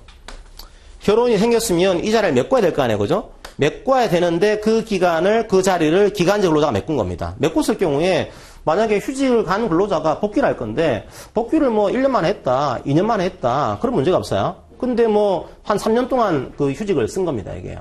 그러니까 3년 동안 기간제 근로자를 계속 그 자리에 고용을 했어요, 사용을 했어요. 그런 경우에 2년 초과했으니까 무기약으로 봐야 되는 거 아닙니까? 그때 우리 시각은 이게 상시 업무일 경우에 한정되는 것이고, 이거는 단순하게 대체근로 아닙니까? 대체근로인 경우에는 상시 업무로 볼 수가 없습니다. 그냥 대체하는 기간까지 다 사용할 수가 있는 것으로 예외를 인정해 주겠습니다. 예외를 만들어 둔 거예요. 그게 이유입니다. 당해 근로자가 복귀할 때까지 그 업무를 대신할 필요가 있는 경우에는 기간이 설사 2년을 초과했다고 하더라도 무기계약이 안 되는 겁니다. 예를 만들어 놨어요. 3호가 이제 학업 직업 훈련입니다. 그러니까 학업을 간 기간 동안에 그 필요한 기간까지는 우리가 예외로 인정해 주겠습니다. 만들어 놨고, 4호는 뭔가 하면 3호는 넘어갈게요. 학업 직업 훈련. 4호는 연세가 많은 분들을 또 예외로 만들어 놨어요. 이것도 지금 우리나라에 굉장히 심각한 문제를 낳고 있습니다. 연세가 많은 분들인데 보통 고령자라는 표현을 씁니다. 이거 제가 연세가 좀 많은 분들 강의 가면요, 상당히 싫어하세요. 아니, 내가 고령자구나. 이게 그래서 나이가 너무 생물학적인 나이하고 안 맞아, 이게요. 생물학적으로 지금 55세가 고령자가 아닌데, 그죠? 어쨌든 간에 우리 법상으로는 법상 고령자를 55세로 해두고 있는 겁니다. 일리는 있어요. 왜냐하면 생물학적으로는 청춘이신데, 지금 사회적으로는 55세가 되게 되면 이미 나가야 되는 준비를 해야 되는 거죠, 그죠? 이런 분들은 너무 보호를 하게 되면, 우리 법의 시간 그렇습니다. 너무 보호를 하게 되면 오히려 기업에서 고용 안 할 거 아니냐, 이게. 이분들도 2년을 초과하면 무계약 되는 거다. 이러면 차라리 젊은 사람 쓰지 왜 이 고령자를 우리가 씁니까? 이건 약간 느슨하게 해줘야지만 우리가 고용을 할 수 있는 거 아닙니까? 그래서 법적으로 55세 이상 되신 분들은 계약 기간을 뭐 1년 하건, 2년 하건, 3년 하건, 4년 하건 다 계약 기간을 다 인정해 주겠습니다. 그런 예외를 만들어 둔 거예요. 원래 이제 고령자들에 대한 고용을 촉진하기 위한 예외로 보시면 됩니다. 근데 이것도 마찬가지. 이것도 좀 인간미가 있는 회사에서는 상당히 뭐 그렇게 할 수가 있는데 인간미가 떨어지는 회사에서는 이걸 가지고 근로자를 압박을 해요, 이제 특히나 경비분들 이런 분들 뭐 압박을 하는 거죠. 선생님 저기 사고 났는데 좀 가보셔야 되지 않습니까? 아니 내가 지금 잠자는 시간인데 수면 시간인데 휴게 시간인데 내가 왜 밖에 나가야 돼? 선생님 다음번에 계약하기 싫으세요? 이렇게 얘기해요. 이게요. 한마디로 이분들이 주로 다 55세 이상이다 보니까 이게 다 계약직입니다. 2년을 초과하더라도 무계약이 안 되는 거거든요. 안 되는 거니까 다음번에 계약을 다시 하시려면은 조금 우리 말 듣는 게 좋을 겁니다. 상당히 부당한 요구를 하게 되는 형태로 등장할 수도 있어요. 모든 법은 양면성이 있습니다. 이게 얼마나 법이 진짜 이 법의 실효 취지에 맞게 적용될 거냐 안 될 거냐 그 회사의 리더십이라든지 회사 문화에 따라서 달라질 수가 있는 거죠. 그런 예외가 있고 다섯 번째로 전문적인 지식 기술에 필요한 경우, 이런 경우가 나옵니다. 여러분들이 만약에 노무사 됐어요. 노무사 돼서 회사에 이제 계약직 근로자로 취업을 했습니다. 근데 노무사가 필요해서 2년 동안 근무하고 나서 오버를 해서 근무를 하고 있습니다. 나도 이제 무기계약직인 거다? 법적으로는 안 되게 돼 있어요, 이게요. 법적으로는 전문적인 그런 기술과 자격을 가진 분들은 2년을 초과하더라도 무기계약으로 간주가 됩니다. 이게 적용이 안 되는 것으로 막아놨어요. 이건 뭐 어떤 취지인가 하면 뭐 그렇게 보셔야 될 겁니다. 이게 뭐 변호사라든지 뭐 변리사, 뭐 회계사 이런 노무사 이런 분들은 뭐 굳이 뭐 회사에서 안 되더라도 뭐 나와서 자기가 사업할 수 있는 거잖아. 이런 목적으로 이분들은 예외를 만들어 둔 것으로 보시면 돼요. 그 다음에 최근에 나오는 문제가 5호에 잘 보시면은요.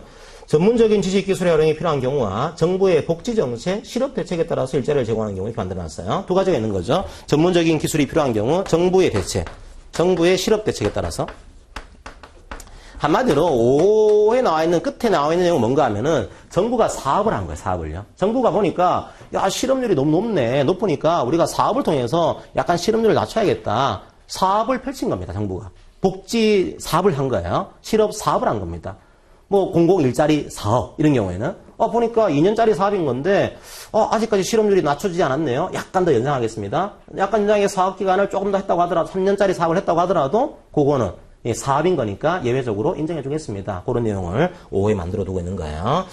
이게 법만 있으면 상당히 우리가 보기 편한데 이제 6호를 보시게 되면 5호, 6호를 잘 보시면요. 시행령으로 정하는 경우도 만들어 놨어요. 그러니까 시행령으로 2년을 초과하더라도 무기약이 안 되는 거다. 이런 예외 조항이 너무너무 많아요.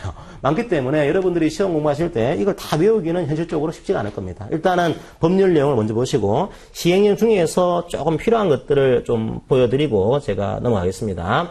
어떤 예외가 있는가 하면 첫 번째 밑에 박스가 시행령 조항이에요. 1호. 그러니까 1번 보겠습니다. 1번 오시면은 박사학위를 소지하고 해당 분야에 종사하는 경우 예외를 만들어 놨습니다. 이렇게 하시면 돼요. 지금 대전 쪽에 대덕연구단지 가보시면은 이런 분들이 많습니다. 아직까지도요. 물론 정부의 세를 바꾸려고 시도하고 있는데 아직까지는 꽤 많아요. 그러니까 박사급 계약직이 많아요, 이게. 왜 많은가 하면 박사급 같은 경우에는 이게 예외 조항입니다. 이분들이 2년 계약을 오버해서 근무했다고 하더라도 해당 분야에 종사를 하고 있거든요. 이분들은 무기약이 안 되는 거다. 그런 예외를 만들어놨어요. 그러니까 아주 고급 인력들을 기간제로 계속 악용을 하게 되는 형태가 만들어지기도 해요. 지금 바꾸려고 시도를 하고 있는데 아직까지는 뭐 그런 사업장도 꽤 있습니다. 1호 때문에 문제가 된 사항이 뭐가 있는가 하면 밑에 보시면 그 밖에 대통령령으로 정하는 경우 그걸 보시면은 4호를 보시면요. 4호의 고등교육법에 의한 뭐 조교, 겸임교원, 명예교수, 시간 강사 적어놨죠, 그죠? 고등교육법에 의한 시간 강사도 예외를 지금 인정하고 있습니다. 이게 왜 이렇게 만들었는가 하면 한번 그 개정이 됐습니다. 문제가 뭐가 있었는가 하면요, 시간 강사들 중에서 그러면 박사급이 있어요. 그럼 어떤 거죠? 박사학위를 가지고 해당 분야에 종사하는 경우죠, 그죠? 이분들은 뭐 2년을 초과해서 시간 강사를 하고 있다고 하더라도 무기약이 지금 안 되는 구조입니다. 안 되는 구조인데 그 당시에 저도 시간 강사를 좀 하고 있단 말이에요. 하고 있는데 제가 아직 박사학위가 없습니다. 박사학위를 수료만 했고 지금 박사학위가 없는 상황이거든요. 그럼 난 박사학위를 가지고 있지 않은 거니까 나는 예외가 안 되는 거 아니냐, 이게. 2년을 초과하게 되면 무기계약으로 돼야 되는 거 아니냐. 이런 주장이 그 당시 많았어요. 많아서 그때 당시만 하더라도 갑자기 뭐 대학별로 시간 강사들이 막 대이동이 일어났어요. 석사학위를 하신 분들이. 나는 그러면 대학에서 이제 고용 안 한다. 안 하니까 뭐 이제 너희 학교하고 나하고 바꾸자 이렇게 해서 이 사람이 저 학교로 가고 이 사람이 저 학교로 가고 이런 문제가 등장을 했습니다. 무기하게 되는 게 제일 좋은 거긴 하지만 이런 문제가 있다 보니 이제 법에서는 시간 강사분들은 석사학위를 가지고 있건 박사학위를 가지고 있건 2년을 초과하더라도 무기하기 안 되는 것으로 그렇게 막아둔 거죠. 그게 이제 그 내용 역사가 좀 있는 겁니다. 자, 그거 하나 이해하시고 그 다음에 맨 밑에 6번을 볼게요.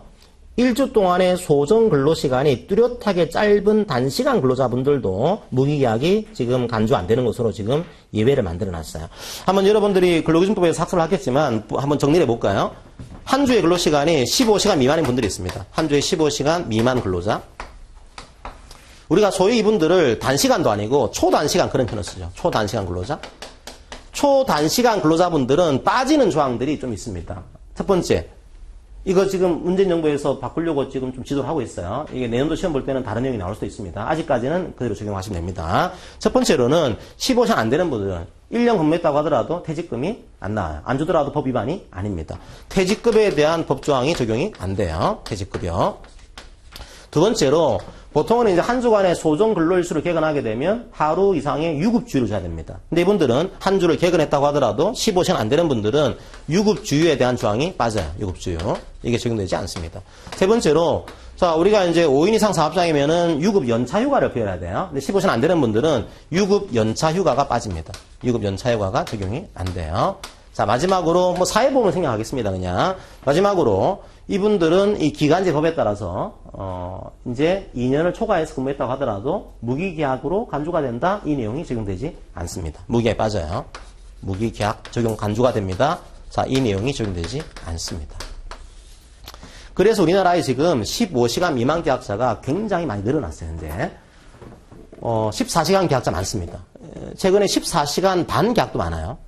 우리나라는 분단의 계약을 맡고 있지는 않습니다. 맡고 있지 않다 보니까 분단의 계약도 있습니다. 제가 심지어 어떤 계약을 봤냐면 14시간 50분 계약을 본 적이 있어요.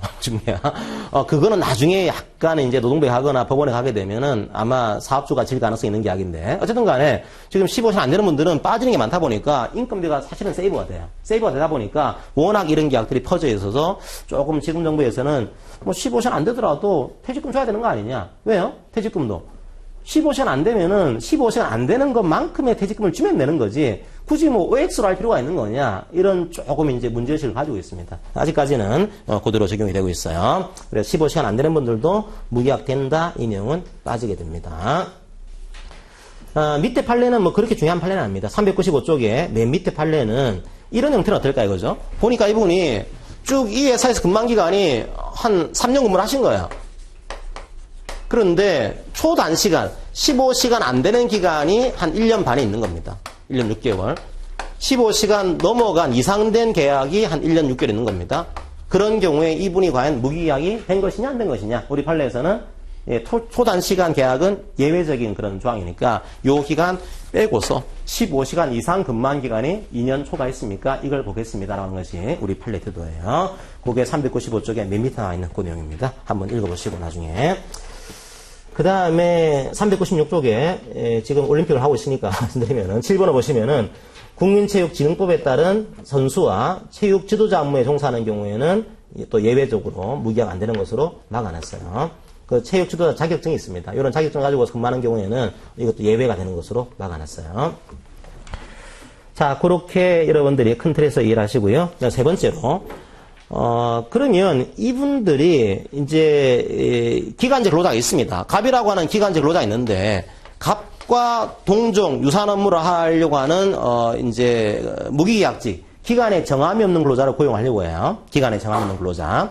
그러니까 갑은 기간제인데 같은 일을 하는 기간이 정함이 없는 근로자를 고용하려고 합니다. 그때는요.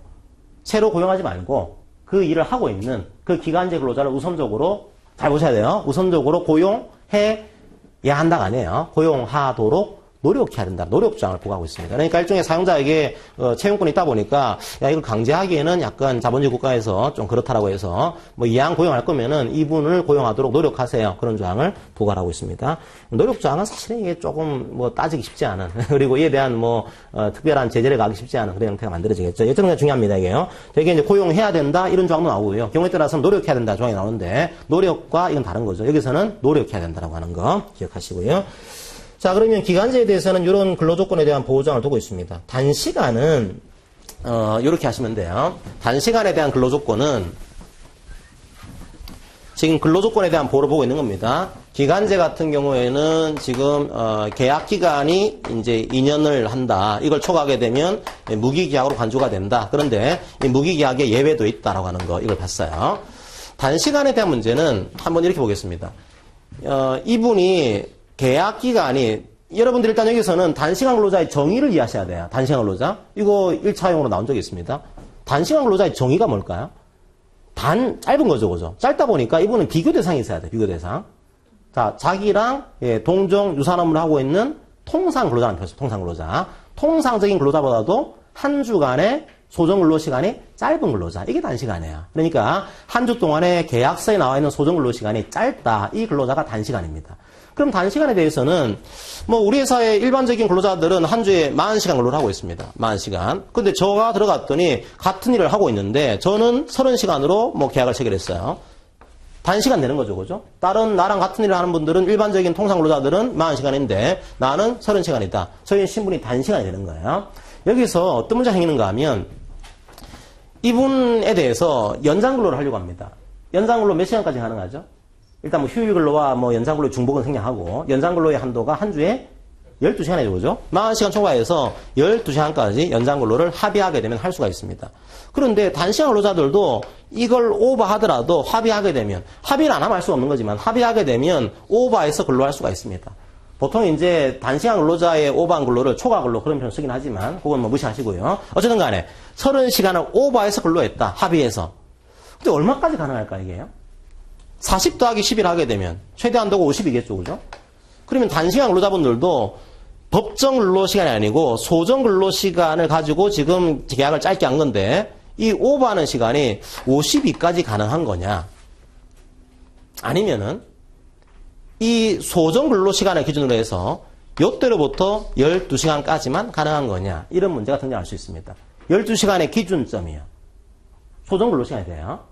만약에 이게 기준점이 법정이 돼버리면은 52시간까지 초과 근로 가능하다. 이렇게 돼버리면은 단시간 근로자의 취지가 안 살아나는 거죠. 단시간 근로자는 짧게 근로하겠다. 이게 취지인 것인데, 아니, 초과 근로를 더 하세요. 충분히 더 할 수 있습니다. 이렇게 해버리면은, 단시간 근로자 의미가 없는 거지. 그것 때문에 지금 12시간의 한도를 두고 있는데, 엄밀하게는 12시간의 한도가 소정 근로시간. 요걸 기준으로 해서 12시간까지 오버할 수 있다. 이렇게 이해를 하시면 되겠습니다. 두 번째로, 이분이 단시간이에요. 단시간인 경우에는 12시간의 근로를 했습니다.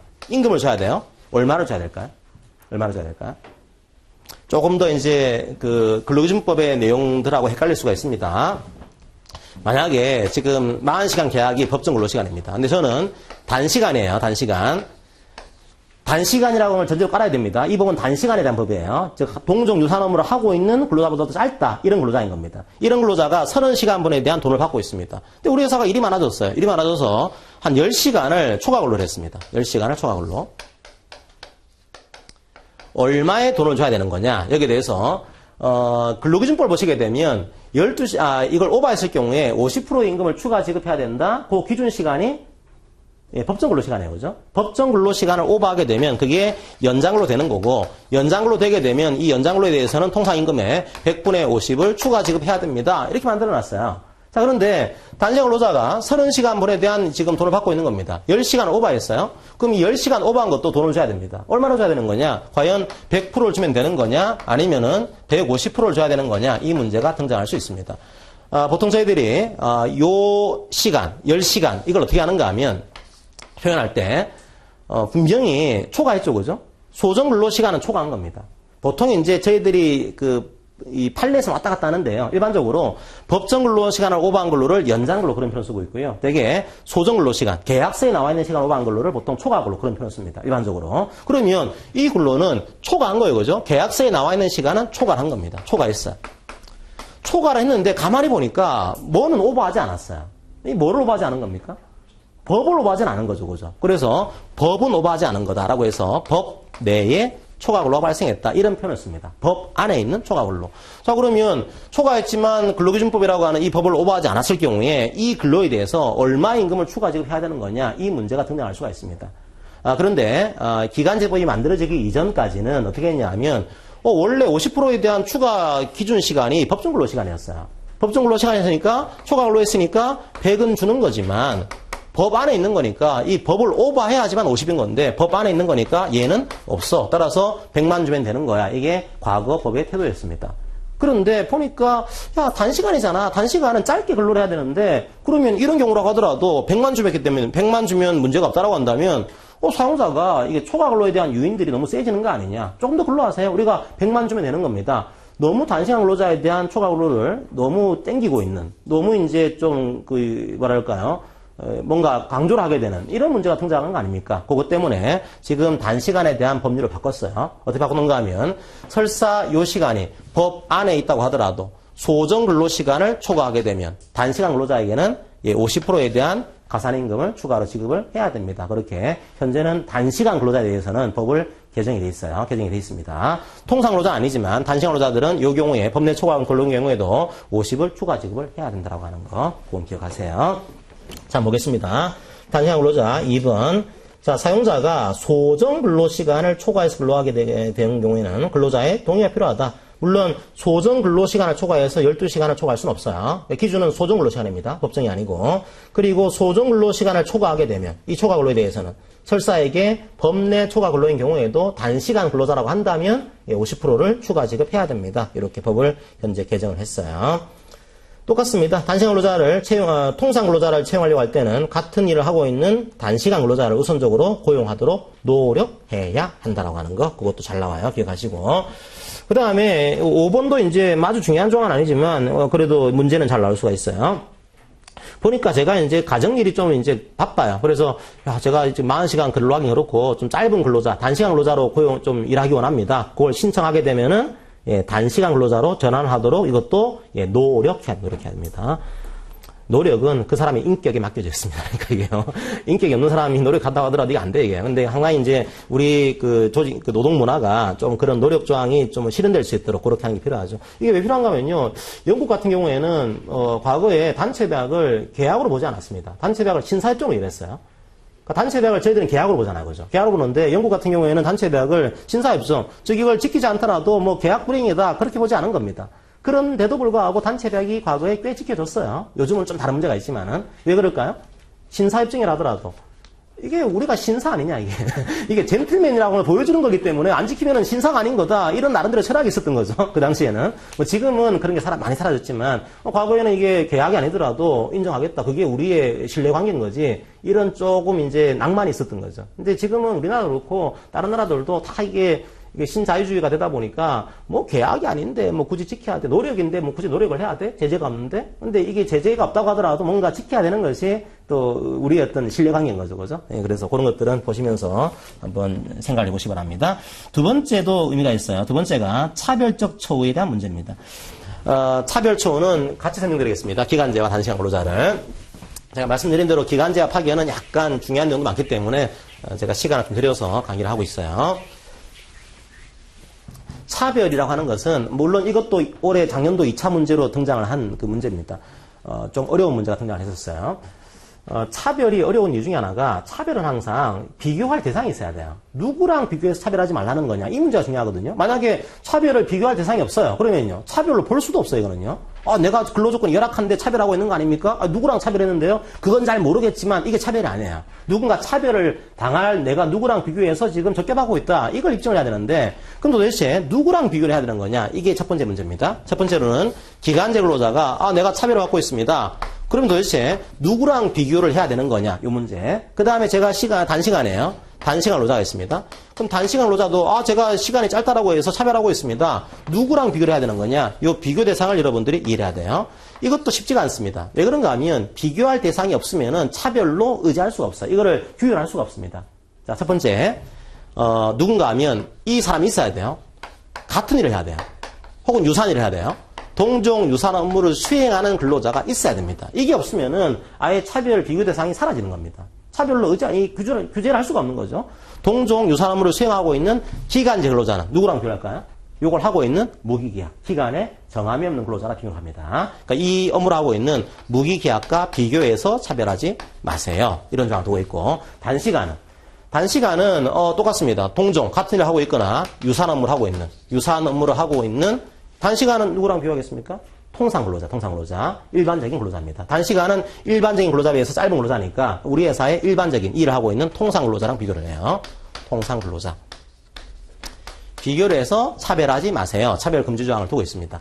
그러면 첫 번째 문제가 차별에 대한 구제 절차는 뭐 차치하고서라도 과연 그러면 이 동종이나 유사함을 하고 있다. 이걸 어떻게 판단할 거냐? 무기계약은 판단이 쉬워요. 기간이 없으니까. 그죠? 판단이 쉬운데 과연 같은 일을 하고 있는 무기계약 근로자인 거냐? 다른 일을 하고 있는 무기계약 근로자인 거냐? 이 판단이 쉽지가 않은 거죠. 쉽지가 않아서 한번 판례를 보겠습니다.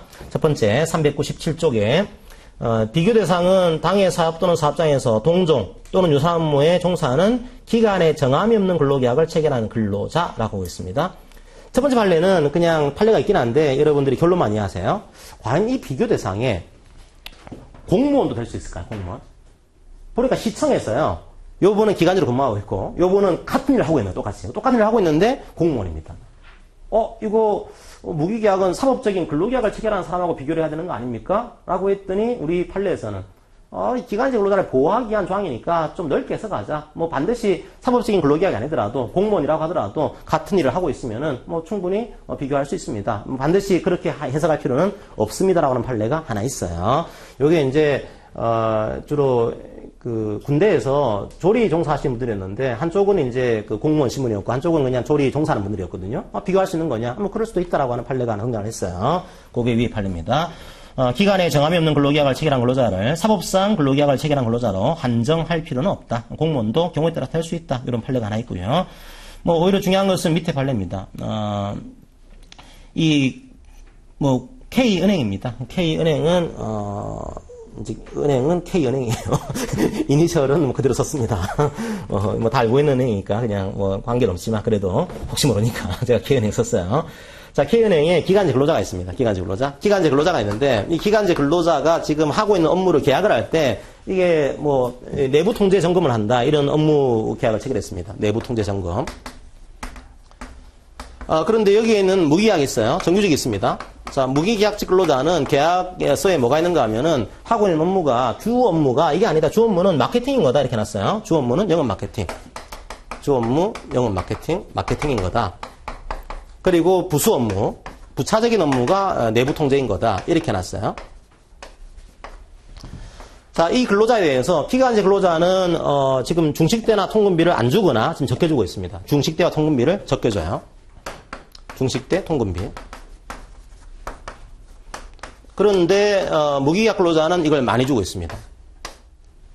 야, 이거 차별하고 있는 거 아닙니까? 차별에 대한 시정 신청이 들어갔어요. 그러면 이게 차별에 대한 시정 명령을 내리기 위해서는 이 사람이 과연 비교할 만한 대상인 거냐 따져봐야 됩니다. 은행에서 하는 얘기는 업무가 다릅니다. 동종 유사한 업무를 수행해야 되는 건데 이분은 주 업무가 마케팅이고 이분은 내부 통제 업무입니다. 우리도 하고 있지만 이건 부차적으로 가끔 하는 거고 주 업무는 이건 거니까 아예 비교할 수가 없습니다. 이건 차별이 아닌 겁니다. 이걸 주장을 했어요. 그럼 과연 이분에 대한 비교 대상을 어떻게 판단할 거냐? 중요한 것은 형식이 아니라는 거예요. 만약에 이걸 계약서에 나와 있는 걸 가지고 판단하게 되면 다 그렇게 만들어두면 되겠죠. 그죠? 이분은 주 업무가 다릅니다. 확인되는 거니까 이 업무가 같은 업무인지 아닌지는 형식을 보는 것이 아니고 본질적인 업무가 뭐냐 이걸 보겠다는 거예요. 그게 첫 번째입니다. 391쪽에 이거는 2차용까지도 이어질 수 있어요. 과연 같은 업무를 하고 있는지는 판례 그림 그린 거 밑에 보시면은 취업규칙이나 근로계약 등의 명시된 업무 내용이 아니라 근로자가 실제 수행해온 업무를 기준으로 판단하겠다. 이거예요. 형식이 아니고 실질. 그래도 약간 차이가 있지 않습니까? 라고 했더니 다소 차이가 있다고 하더라도 주된 업무 내용에 본질적인 차이가 없다면 동종 유사한 업무를 수행하고 있는 거다. 이게 우리 판례 태도예요. 그러니까 이런 거죠. 여기서 보니까 이거 다르지 않습니까? 우린 계약서 봅니다. 그래도 약간 이분이 물론 인정합니다. 내부 통제를 주로 하고 있긴 하지만 마케팅도 하고 있습니다. 약간 차이가 있지 않습니까? 그런 다소 차이가 있다고 본질적인 내용은 내부 통제를 하고 있는 겁니다. 그래서 같은 일을 하고 있는 것으로 인정하겠습니다. 그게 우리 판례 태도예요. 그랬더니 뭐라고 하는가 하면 아니 또 판사님 아무리 차별을 하고 있다고 하더라도 차별의 의미가요. 무조건 이제 똑같이 주라 이게 아니에요. 그죠? 합리적인 이유가 없이 차별하지 마세요. 이걸 얘기하고 있는 거예요. 합리적인 이유가 있으면 차별할 수 있습니다. 예를 들면 이제 장기 근수당을 지급한다. 오래 근무하신 분들은 더 주겠습니다. 우리 판례에서는 합리적인 이유가 있는 걸로 봐요. 오래 근무하신 분들에 대한 보상 차원에서 더 주는 거니까 이분은 주고 이분은 안 주더라도 합리적인 이유가 있는 겁니다. 인정을 해줘요. 그런데 주로 이제 이런 판례가 어디에 모여 있는가 하면 복리후생에 좀 모여 있어요. 합리적인 이유가 없는 겁니다, 이게요. 중식비. 아니, 누구는 뭐 짜장면 먹고 누구는 탕수육 먹는 거냐, 이게. 이건 누가 보더라도 합리적인 이유가 없는 거예요. 합리적인 이유가 있으면은 뭐 장기근수당이라든지 혹은 뭐 직책수당 뭐 이런 것들은 차별의 이유가 될 수가 있는 거죠, 그죠? 그런데, 야, 이 케이스는 기간제라고 해서 밥을 딴 거 먹냐, 이게. 이건 합리적인 이유가 없는 거다. 교통비, 마찬가지예요. 누구는 뭐 택시 타고 오고 누구는 뭐 버스 타고 와야 되는 거냐. 이거 누가 보더라도 합리적인 이유가 없는 거다라고 해서 주로 판례들이 아직까지는 복리후생 쪽에 좀 몰려있는 형태가 많이 만들어져요.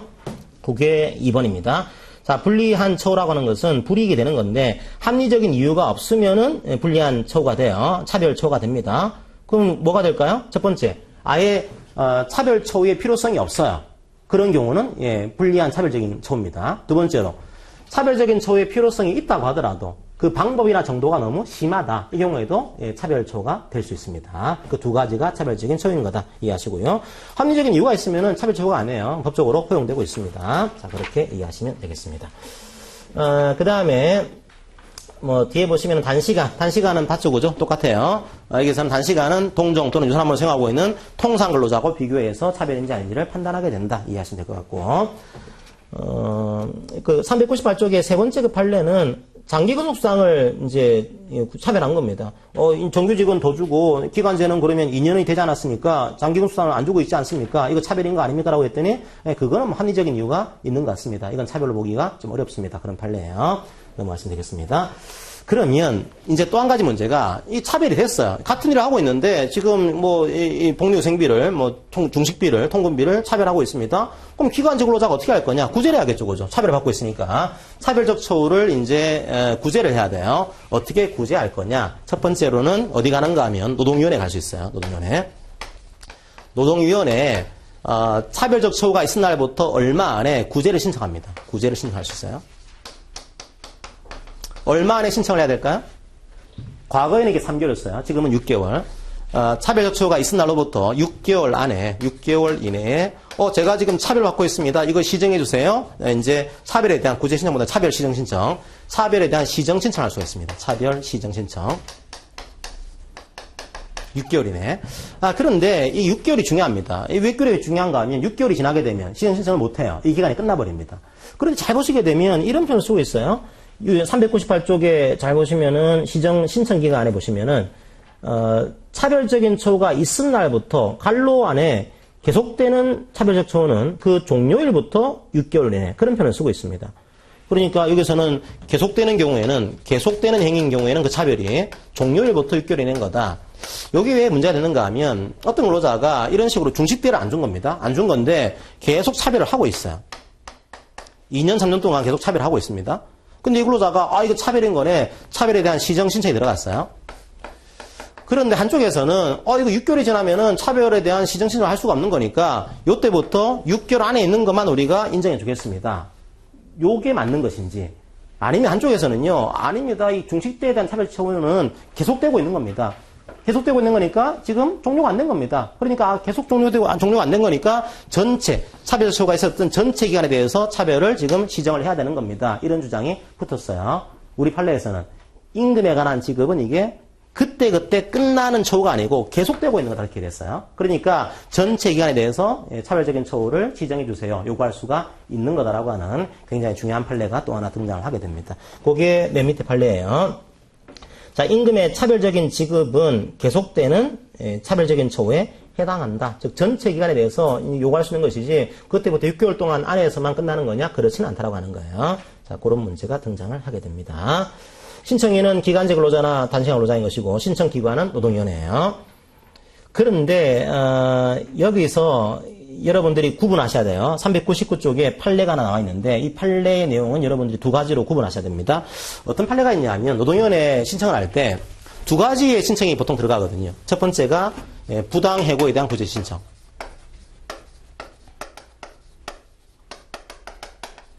자, 이런 신청에 문제가 생길 수도 있고 두 번째로는 차별에 대한 시정 신청.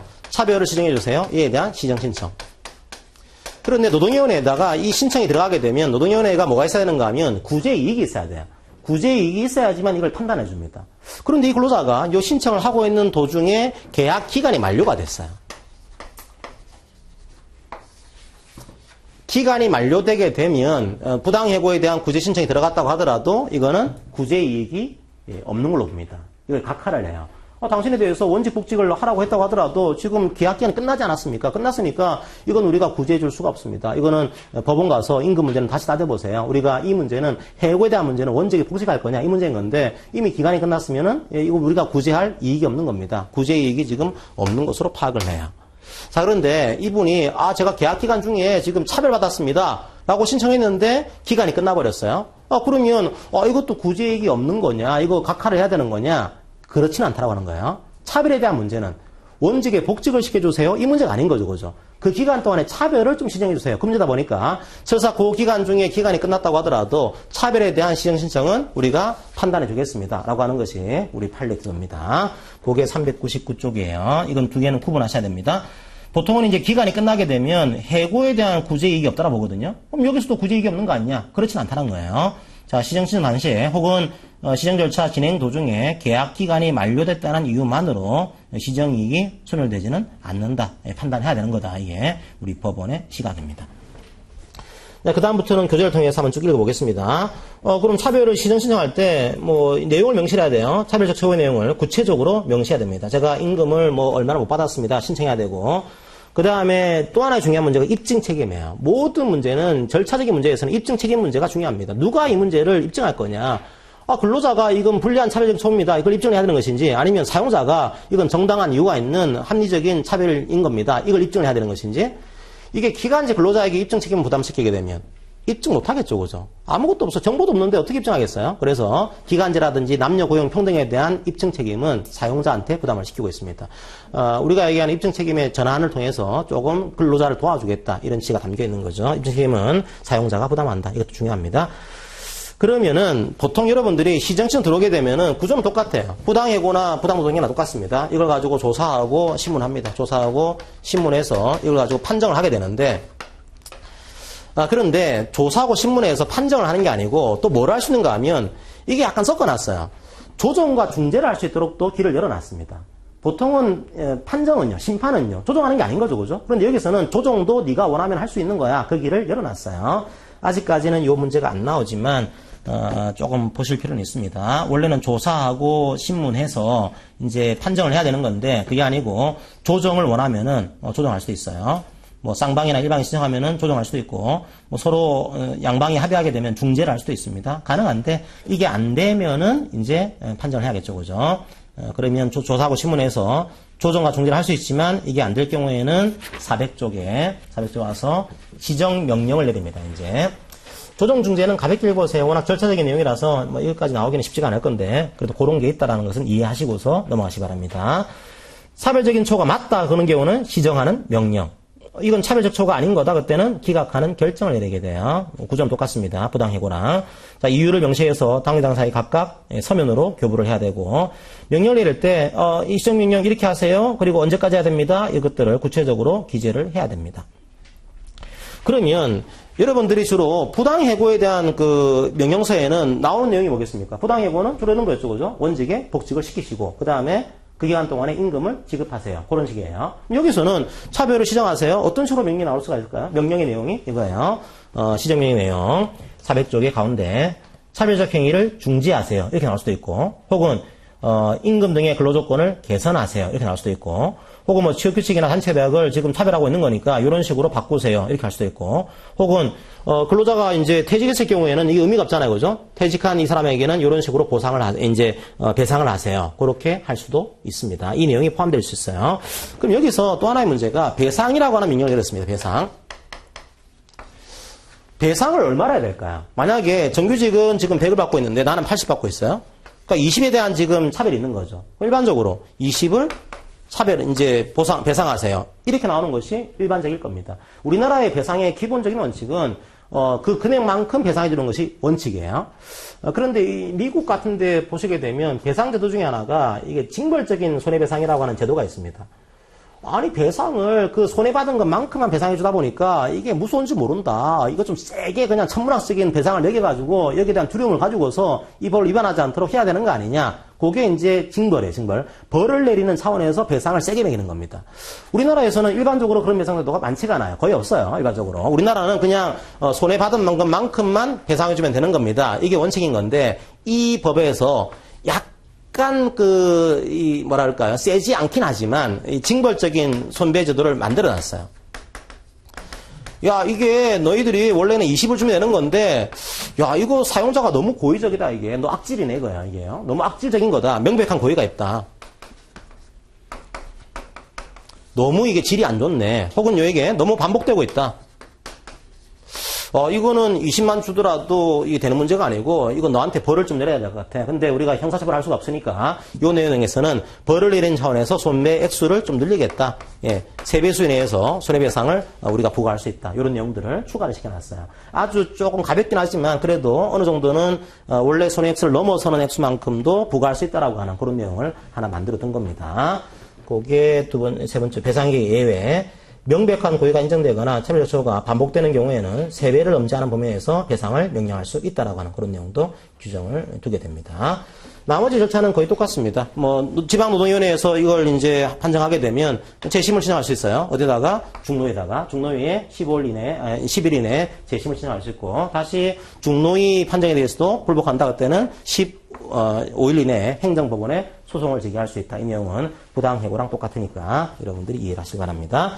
401쪽에 3번은 뭔가 하면은, 근데 이 차별적인 처우 시정 신청이 원래 이제 노동부 입장에서는 아주 획기적인 거다. 나름대로 이제 뭔가를 가지고서 만들어낸 거란 말이에요. 그런데 잘 됐을까, 안 됐을까요? 이게 잘 안 돼요. 될 리가 없죠. 생각해보시면은, 이게.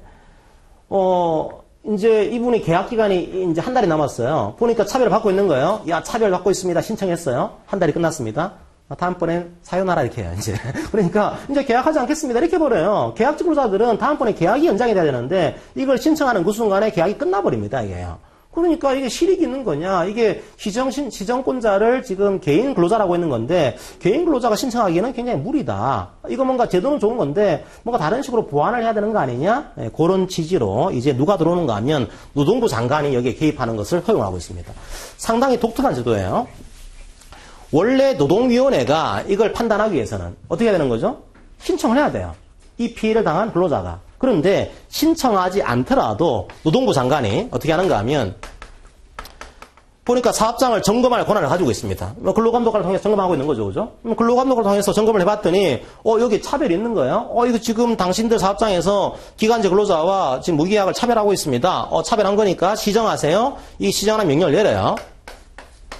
그런데 여기에 따르면은 이제 문제가 없는데, 여기에 따르지 않습니다. 따르지 않을 경우에는 노동위원회에 노동부 장관이 이 문제를 알릴 수가 있어요, 이게요.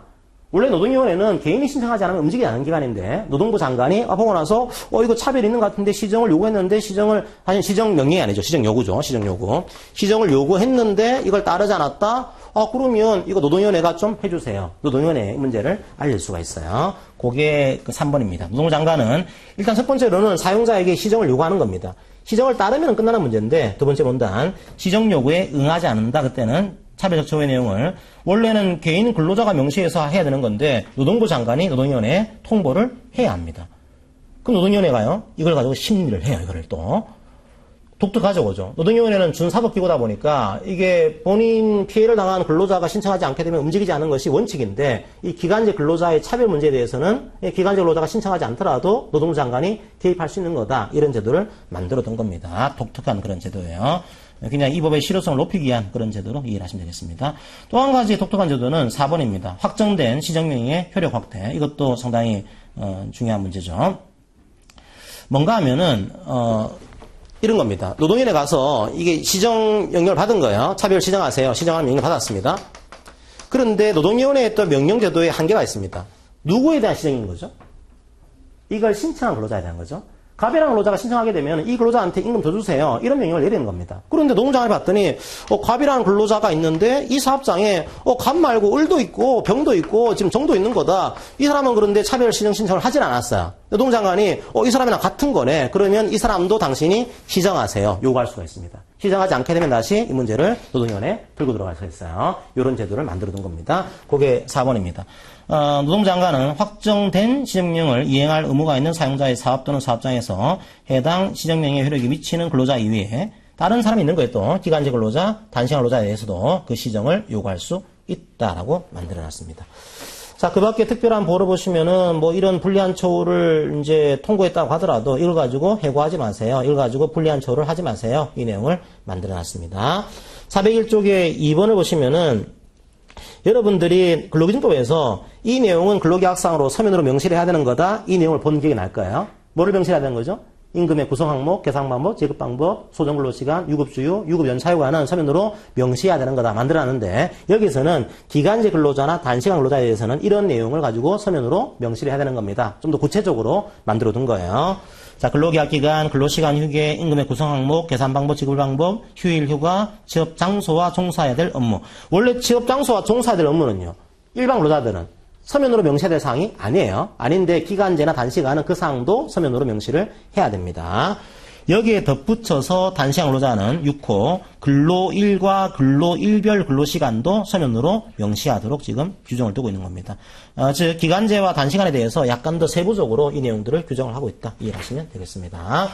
자, 마지막으로 402쪽에 기간제 근로자 끝났습니다. 기간이요. 뭐가 되는 거죠? 원칙적으로 기간 만료. 근데 기간 되기 전에 그만두겠습니다. 그거 뭐가 되죠? 그건 또 해고고죠. 그렇게 하시면 돼요. 기간제 기간이 끝나게 되면 해고가 아니기 때문에 정당한 이유를 필요로 하지 않습니다. 하지만 기간제 근로자라고 하더라도 기간 되기 전에 그만두게 하는 것은 해고니까 해고에 대한 법리가 적용이 돼요. 제가 여기서 설명 안 드리고 앞부분에 설명드린 내용이 있는데 제가 혹시나 특강을 오신 분들을 위해서 말씀드리면은 원래 기간이 끝나게 되면은 계약직 근로자들은 기간이 끝나게 되면 계약관계는 자동으로 끝나요. 자동으로 끝나는데 자동으로 끝나지 않는 기간제 근로자라고 하더라도 이걸 해고로 보게 되는 예외가 있습니다. 예외가 두 가지가 있어요. 하나가 기간 정함의 형식성 법리, 기간 정함의 형식성. 요거는 시간에서 제가 상세히 말씀 못 드립니다. 형식성. 그 다음에 갱신기대권이에요. 갱신기대권 법리. 나중에 한번 보세요. 기간이 끝났다고 하더라도 기간 정해둔 것이 의미가 없다. 이게 무의미한 거다. 이때는 이미 무기약인 거다. 이런 판례가 있어요. 그리고 어떤 경우에는 기간이 끝났다고 하더라도 기대권을 주고 있는 경우에는 즉 기간이 끝났더라도 우리가 심사해서 지금 계약직으로 한 번 더 연장을 해드리겠습니다. 그런 기대권을 부여한 경우에는 그걸 지켜야 되는 거다. 그걸 어기고서 위반하고서 계약을 만료시키게 되면 그건 해고가 될 수 있다라고 하는 법리도 판례상으로 있습니다. 요거는 2차용으로 중요해요. 중요하다 보니까 제가 1차에서는 강의 안 하지만 나중에 2차 보실 때는 이 내용도 다시 한번 정리를 하시기 바랍니다. 자, 여기까지 보시고 이제 다시 앞으로 한번 돌아올게요. 앞으로 394쪽. 사실 여러분이 보실 때 맨 앞에 내용을 놓치는 경우가 있는데 앞에 내용이 중요합니다. 이게 문제 잘 나와요, 생각보다. 교수님들이 내용을 보는 경우도 있지만 앞에 총론을 보는 케이스가 상당히 많습니다. 자, 보시게 되면 394쪽에 정의는 이해하셔야 되고, 정의. 기간제 근로자 정의, 단시간 근로자 정의. 그 다음에 차별적 처우라는 정의. 이게 왜 3호에 차별적 처우라고 하는 정의를 만들어놨는가 하면, 야, 그럼 뭐가 차별인 거냐? 임금 차별한 게 차별인 거냐? 상여금 차별이 차별인 거냐? 뭐가 차별인 거냐? 이걸 구체화시키기 위해서 임금도 차별인 것이고, 상여금도 차별인 것이고, 성과급도 차별인 겁니다. 복리후생도 차별인 겁니다. 그런 내용들을 정의를 두고 있는 겁니다. 크게 의미는 없지만 좀 구체화시키고 있는 거예요. 중요한 것은 적용 범위. 적용 범위는, 자, 이게 모든 사업장이 아니에요. 이것도. 어떤 사업장인가요? 상시 5명 이상. 요런 경우에 전면 적용. 국가나 지자체는 근로자 수에 관계없이 전면 적용. 그 다음에 근로기준법과 동일하게 동거의 친족만을 사용하는 사업장은 전면 미적용. 그리고 과사사용인도 전면 미적용. 4인 이하 사업장은 웬만큼 중요한 것들은 다 빠집니다. 이게요. 사용기간 제한, 차별적 처우의 금지 이것들은 또 빠지게 되는. 그러니까 이 법도 4인 이하 근로자들을 보호하기에는 좀 역부족인 그런 법으로 이해를 하시면 되겠습니다. 자, 그런 총론도 이해하시고서 마지막으로 문제 하나 풀고 이제 마칠게요. 405쪽에 오겠습니다. 405쪽에 작년도 문제 하나 풀어보고 제가 마치겠습니다. 자, 시간 드릴게요. 한 30초 들 테니까 노무사 2017년 문제, 작년도 문제 한번 풀어보십시오. 자, 시작.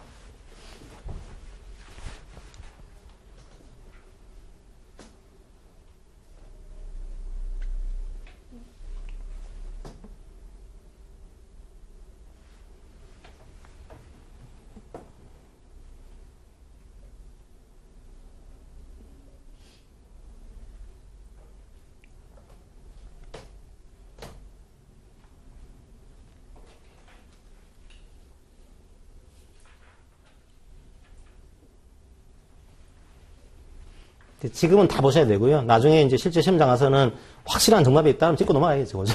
확실한 정답이 이제 뒤에 있죠. 이제 5번이 확실한 정답입니다. 이게요. 입증 책임은 사용자 부담한다. 이게 나와 있고. 자, 1번은, 이제 차별적 처우를 시정 명령 내릴 때 체육규칙 바꾸세요. 이런 명령도 포함될 수 있습니다. 가능하고.